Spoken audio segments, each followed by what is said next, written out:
حضرت علی شیر خدا، فجر کا وقت تھا، ہاتھ میں چھڑی پکڑی تھی، 63 سال عمر مبارک تھی، کوفے کی جامع مسجد میں نماز پڑھانے آ رہے تھے، ہر دروازے میں دستک دیتے، اٹھو الصلاۃ خیر من النوم۔ رستے میں حضرت علی لوگوں کو جگاتے جگاتے آئے۔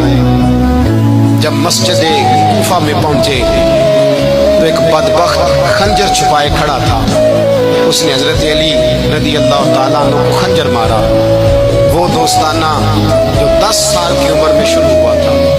جب شیر خدا کو خنجر لگا تو پتہ لفظ کیا تھے؟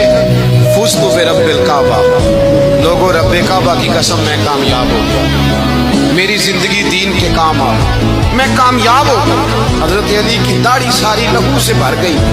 حضرت شیر خدا فرمایا کرتے تھے، ایک دفعہ میں بڑا بیمار ہوا، میرے سے اٹھ کے کھڑا نہیں ہوا جاتا تھا، حضور تیمارداری کرنے آئے تو میں نے کہا یا رسول اللہ پتہ نہیں بچوں گا کہ نہیں۔ حضور نے فرمایا علی نہیں، تو اس وقت دنیا سے جائے گا جب تیری داڑھی لہو سے رنگین ہو جائے۔ شیر خدا کہتے ہیں جب زخم لگا تو میں نے نیچے جھکا کے دیکھا تو داڑھی لہو سے بھری ہوئی ہے، میں نے کہا بس وہی کامیاب ہو گیا۔ جامع مسجد کوفہ میں مولا علی نے سر سجدے میں رکھا، اور اسلام کی تاریخ کا وہ شخص جس شخص نے اپنی بچپن سے لے کر جوانی، جوانی سے لے کر بڑھاپا، اور جاتے جاتے امام حسن اور حسین کو قریب بلایا اور وصیت کر گئے، بیٹا جینا اسی کا ہے جو دین کے لیے جیے، بیٹا مرنا اسی کا ہے جو دین کے لیے مرے، جس دھج سے کوئی مقتل میں گیا وہ شان سلامت رہتی ہے، یہ جان تو آنی جانی ہے، اس جان کی کوئی بات نہیں۔ حضرت شیر خدا کرم اللہ تعالی وجہ الکریم خاتم الخلفاء تھے،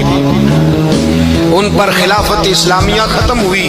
حضرت علی رضی اللہ تعالیٰ عنہ جس دن وصال ہوا، آپ کے بیٹے کہتے ہیں اس رات مولا علی نے خزانے کا مال سارا ایک رات والے تقسیم کیا، اور پھر جس جگہ مال خزانہ ہوتا تھا وہاں 2 نفل پڑھ کے کہا اے اللہ میں نے تیرے بندوں کی امانت تیرے بندوں تک پہنچا دی ہے۔ زندگی دین کے نام کر کے وہ شیر رخصت ہوئے۔